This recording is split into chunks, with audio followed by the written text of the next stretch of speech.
ਬਹੁਤ ਸਤਿਕਾਰਯੋਗ ਸਾਥੀਓ, ਮੈਂ ਭਗਤ ਸਿੰਘ ਸਰੋਆ ਤੁਹਾਡੇ ਨਾਲ ਰੂਬਰੂ ਕਰ ਰਿਹਾ ਸੀ ਆਪਣੀ ਲਿਖੀ ਪੁਸਤਕ ਸਦਾਮ ਹੁਸੈਨ ਦੇ ਕਤਲ ਦੀ ਅਮਰੀਕਨ ਸਾਜ਼ਿਸ਼। ਇਸ ਦੇ ਆਪਾਂ 4 ਅਧਿਆਏ ਕੀਤੇ ਸੀ। ਚੌਥਾ ਅਧਿਆਏ ਸੀ ਮੈਸੋਪੋਟਾਮੀਆ ਦਾ ਸੋਗ, ਮਤਲਬ ਕਿ ਇਰਾਕ ਦੇ ਵਿੱਚ ਕਿੰਨਾ ਜਾਨੀ ਤੇ ਮਾਲੀ ਨੁਕਸਾਨ ਹੋਇਆ। ਇਸ ਤੋਂ ਮਗਰੋਂ ਅੱਜ 5ਵਾਂ ਕਾਂਡ ਆਪਾਂ ਸ਼ੁਰੂ ਕਰਨ ਜਾ ਰਹੇ ਹਾਂ। ਉਹ ਹੈ ਖੂਨੀ ਹਥਿਆਰਾ, ਭਾਵ ਕਿ ਇਸ ਜੰਗ ਦੀ ਜ਼ਿੰਮੇਵਾਰੀ ਕਿਸ ਦੇਸ਼ ਦੇ ਉੱਤੇ ਸੁੱਟੀ ਜਾਵੇ। ਇਹ ਲੈਸਨ ਹੈ 5ਵਾਂ, ਖੂਨੀ ਹਥਿਆਰਾ। ਕੁਵੈਤ ਏਸ਼ੀਆ ਮਹਾਂਦੀਪ ਵਿੱਚ ਇੱਕ ਛੋਟਾ ਜਿਹਾ ਲੁਧਿਆਣੇ ਜ਼ਿਲ੍ਹੇ ਜਿੱਡਾ ਦੇਸ਼ ਆ, ਜਿਹੜਾ ਬੜਾ ਅਮੀਰ ਹੈ। ਰੁਮਾਲੀਆ ਨਾਮੀ ਟਿੱਬਾ ਇਸ ਦੇ ਵਿੱਚ ਪੈਂਦਾ ਤੇ ਇਰਾਕ ਦੇ ਨਾਲ ਲੱਗਦਾ। ਇਰਾਕੀਆਂ ਦਾ ਇਲਜ਼ਾਮ ਸੀ ਕਿ ਇੱਥੋਂ ਕੁਵੈਤੀ ਟੇਢੀਆਂ ਪਾਈਪਾਂ ਲਗਾ ਕੇ ਹੇਠੋਂ ਹੇਠ ਇਰਾਕ ਦਾ ਤੇਲ ਖਿੱਚ ਰਹੇ ਹਨ। ਤੋ ਇਸੇ ਬਹਾਨੇ ਇਰਾਕੀ ਸਦਰ ਸਦਾਮ ਹੁਸੈਨ ਨੇ 2 ਅਗਸਤ 1990 ਨੂੰ ਕੁਵੈਤ 'ਤੇ ਕਬਜ਼ਾ ਕਰ ਲਿਆ ਸੀ ਤੇ 19ਵਾਂ ਪ੍ਰਾਂਤ ਘੋਸ਼ਿਤ ਕਰ ਦਿੱਤਾ।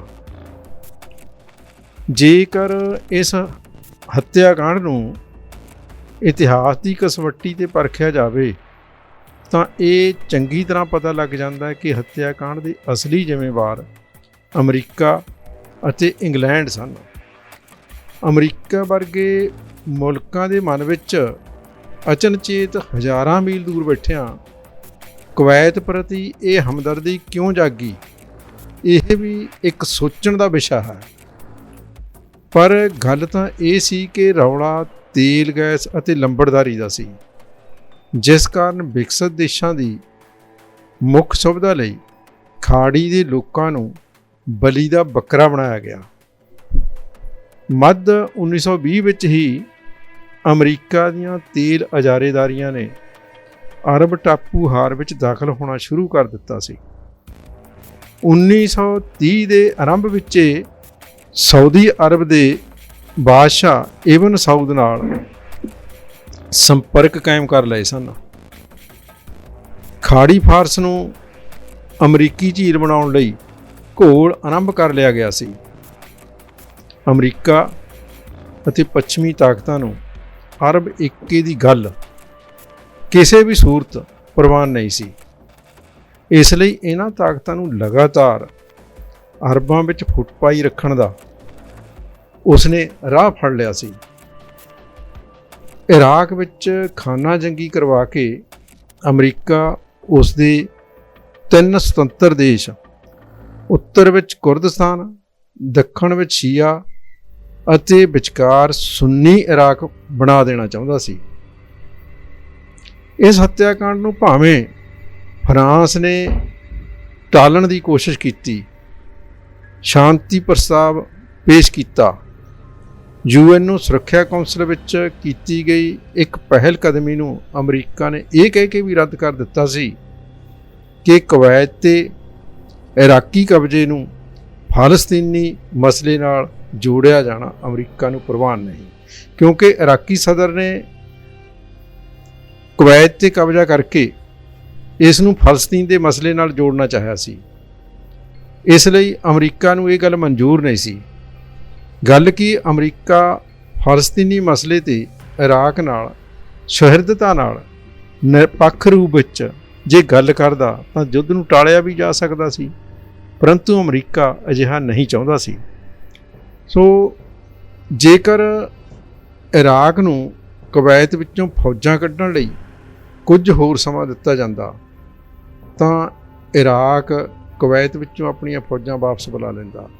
ਗੱਲ ਕੀ ਸੀ, ਉਸ ਨੂੰ ਬਹੁਤ ਘੱਟ ਸਮਾਂ ਦਿੱਤਾ ਗਿਆ ਅਲਟੀਮੇਟਮ ਵਿੱਚ ਫੌਜਾਂ ਕੱਢਣ ਲਈ, ਤੇ ਇਹ ਇੱਕ ਭਿਆਨਕ ਹੱਤਿਆਕਾਂਡ ਸੀ ਜਿਹੜਾ ਉਹ ਟਲ ਸਕਦਾ ਸੀ।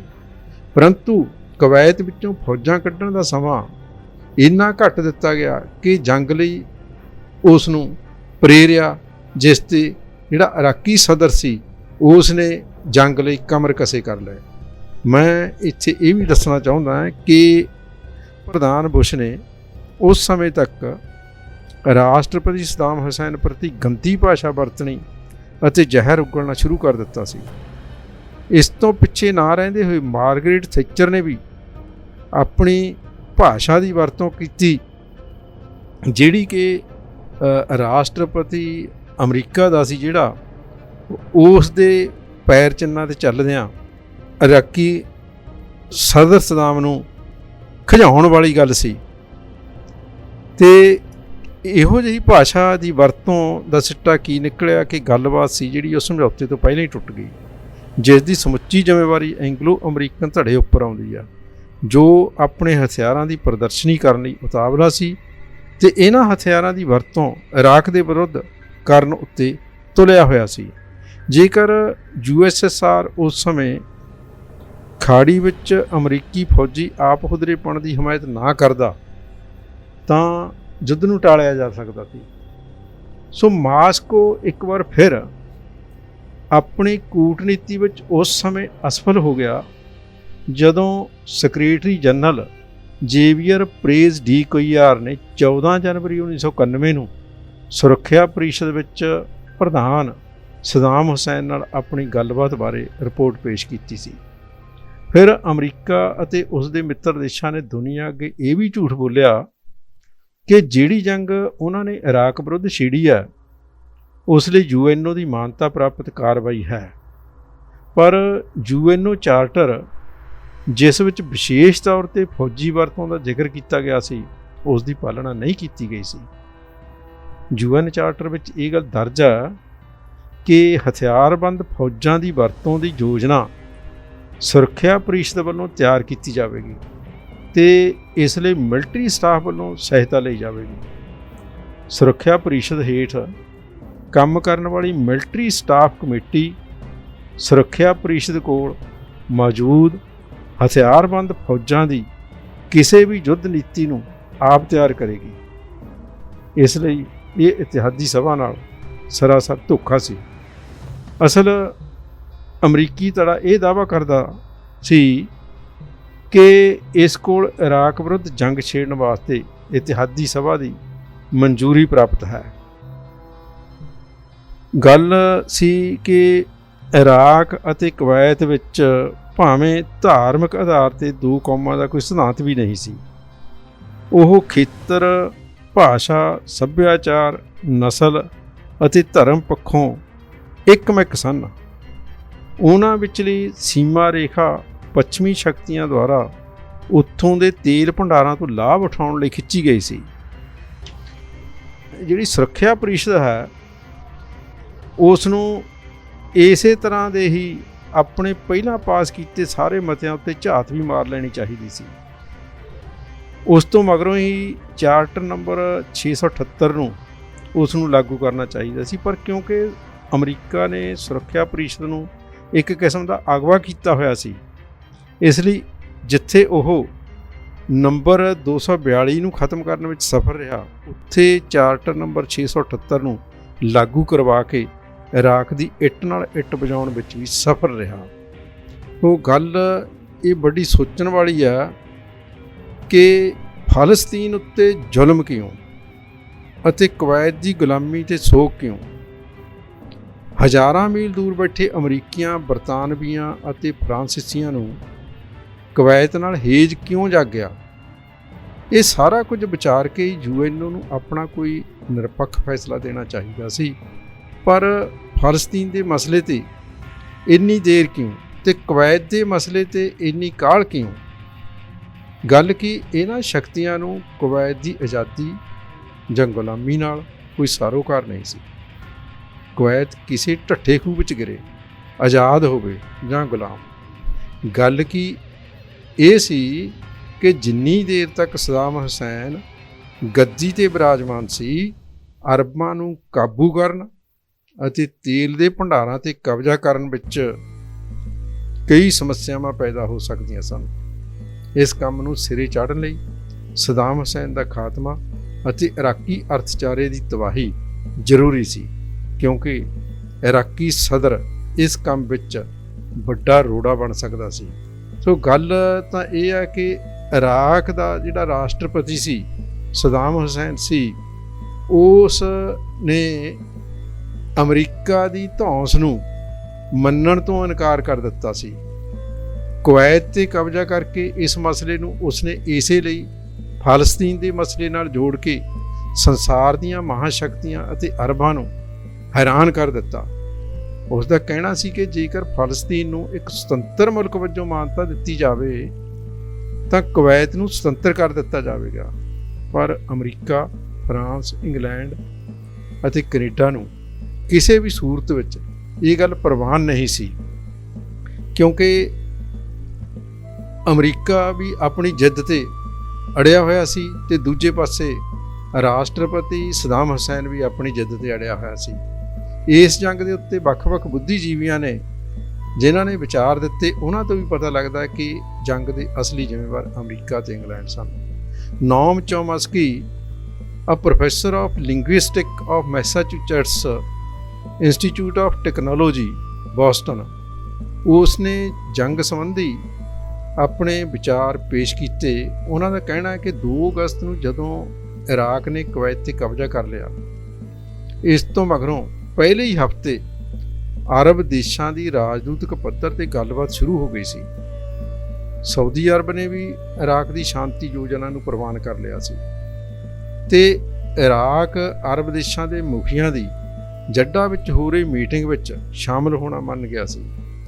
ਇਸ ਮੀਟਿੰਗ ਵਿੱਚ ਹੋਏ ਸਮਝੌਤੇ ਅਧੀਨ ਇਰਾਕ ਨੇ ਕੁਵੈਤ ਵਿੱਚੋਂ ਆਪਣੀਆਂ ਫੌਜਾਂ ਕੱਢਣੀਆਂ ਸ਼ੁਰੂ ਕਰ ਦਿੱਤੀਆਂ ਸਨ, ਪਰ ਵਾਈਟ ਹਾਊਸ ਨੇ ਸਾਊਦੀ ਅਰਬ ਨੂੰ ਚੇਤਾਵਨੀ ਦਿੱਤੀ ਕਿ ਉਹ ਅਜਿਹੇ ਕਿਸੇ ਵੀ ਸਮਝੌਤੇ ਨੂੰ ਪ੍ਰਵਾਨ ਨਾ ਕਰੇ ਜਿਸ ਦੇ ਜ਼ਰੀਏ ਇਰਾਕ ਕੁਵੈਤ ਵਿੱਚੋਂ ਫੌਜਾਂ ਵਾਪਸ ਬੁਲਾਵੇ।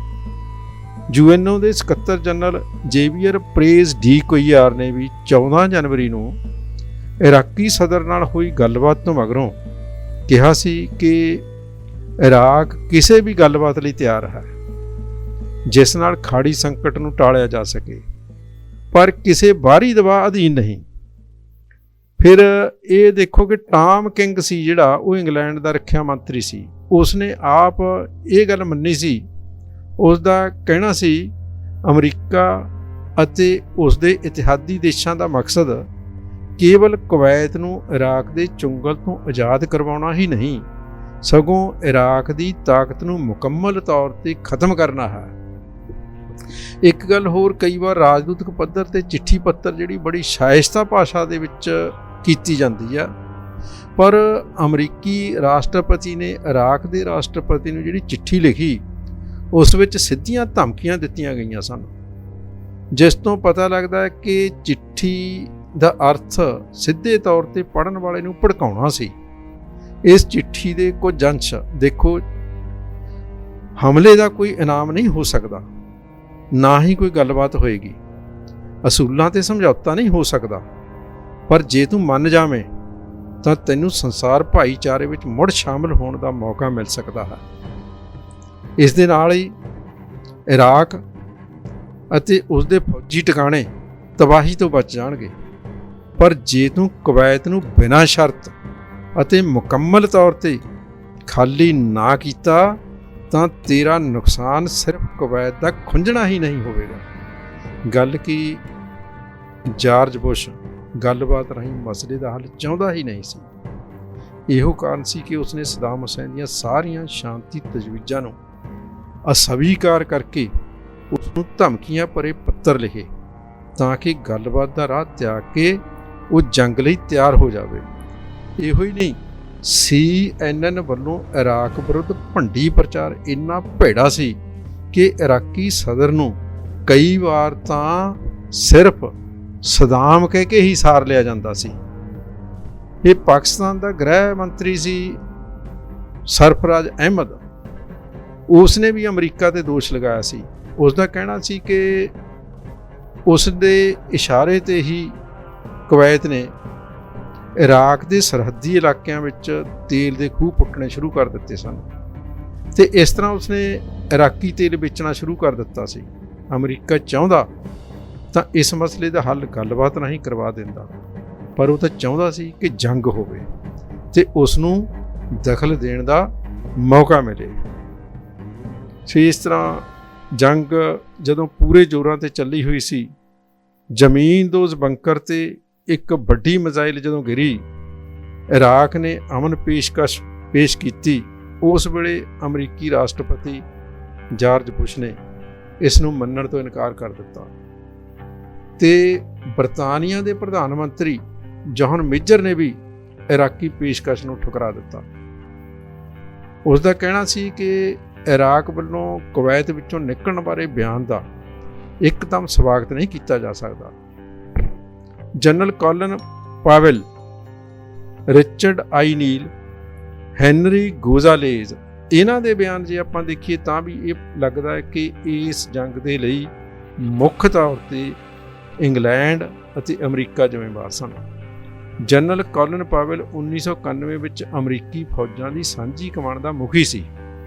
ਉਸ ਦਾ ਕਹਿਣਾ ਸੀ ਕਿ ਸਾਡੀਆਂ ਫੌਜਾਂ ਦਾ ਅਸਲੀ ਮਿਸ਼ਨ ਇਰਾਕੀ ਫੌਜਾਂ ਵਿੱਚ ਵੱਧ ਤੋਂ ਵੱਧ ਹਫਰਾ-ਤਫਰੀ ਮਚਾਉਣਾ, ਉਹਨਾਂ ਦੇ ਹੌਸਲੇ ਪਸਤ ਕਰਨਾ, ਇਰਾਕੀ ਅਰਥਚਾਰੇ ਨੂੰ ਤਬਾਹ ਕਰਨਾ, ਇਰਾਕੀ ਫੌਜਾਂ ਦੀਆਂ ਸਪਲਾਈ ਲਾਈਨਾਂ ਤੋੜਨਾ ਅਤੇ ਇਹਨਾਂ ਫੌਜਾਂ ਦਾ ਸਫਾਇਆ ਕਰਨਾ ਹੈ।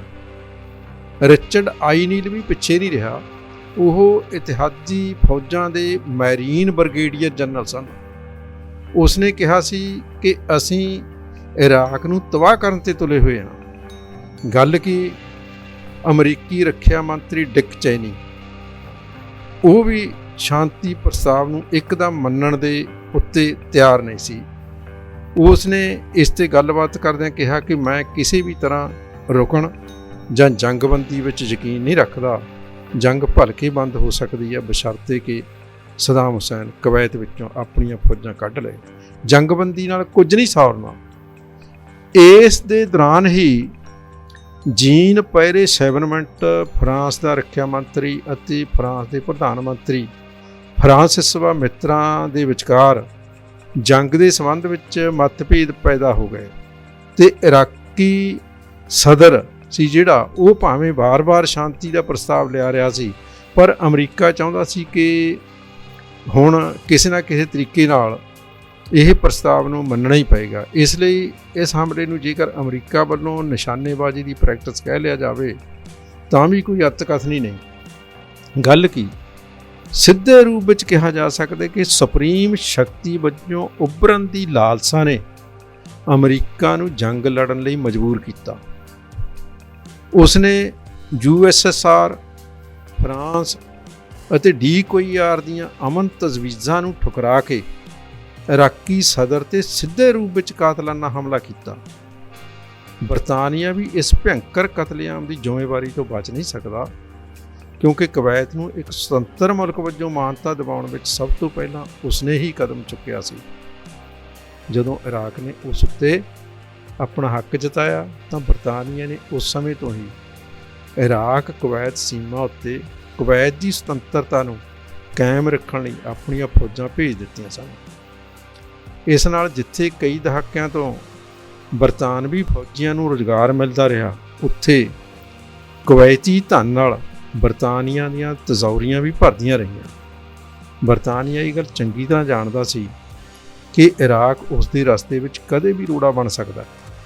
ਇਰਾਕ ਵੀ ਉਸ ਦੀ ਖਾੜੀ ਟਾਪੂ ਹਾਰ ਵਿੱਚ ਇਸ ਕਿਸਮ ਦੀ ਦਖਲਅੰਦਾਜ਼ੀ ਨੂੰ ਚੰਗੀ ਤਰ੍ਹਾਂ ਸਮਝਦਾ ਸੀ। ਇਸ ਤਰ੍ਹਾਂ ਦੋਵੇਂ ਮੁਲਕ ਇੱਕ ਦੂਜੇ ਪ੍ਰਤੀ ਗੁੱਸੇ ਨਾਲ ਭਰ ਗਏ। ਬਰਤਾਨੀਆ ਵੀ ਕਿਸੇ ਮੌਕੇ ਦੀ ਤਲਾਸ਼ ਵਿੱਚ ਸੀ ਜਦੋਂ ਇਰਾਕ ਨੂੰ ਕੋਈ ਸਬਕ ਸਿਖਾਇਆ ਜਾਵੇ। ਇਹੋ ਕਾਰਨ ਸੀ ਕਿ ਉਸਨੇ ਵੀ ਅਮਰੀਕਾ ਦੇ ਨਾਲ ਮਿਲ ਕੇ ਇਰਾਕੀਆਂ ਦੇ ਕਤਲਿਆਂ ਵਿੱਚ ਵੱਧ ਚੜ੍ਹ ਕੇ ਹਿੱਸਾ ਲਿਆ। ਸੋ ਸਾਥੀਓ, ਇਹ ਸੀ ਆਪਾਂ ਜਿਹੜਾ ਦੇਖਿਆ ਕਿ ਇਸ ਜੰਗ ਦੀ ਜ਼ਿੰਮੇਵਾਰੀ ਕਿਸ ਦੇਸ਼ ਦੇ ਉੱਤੇ ਪਾਈ ਜਾਵੇ।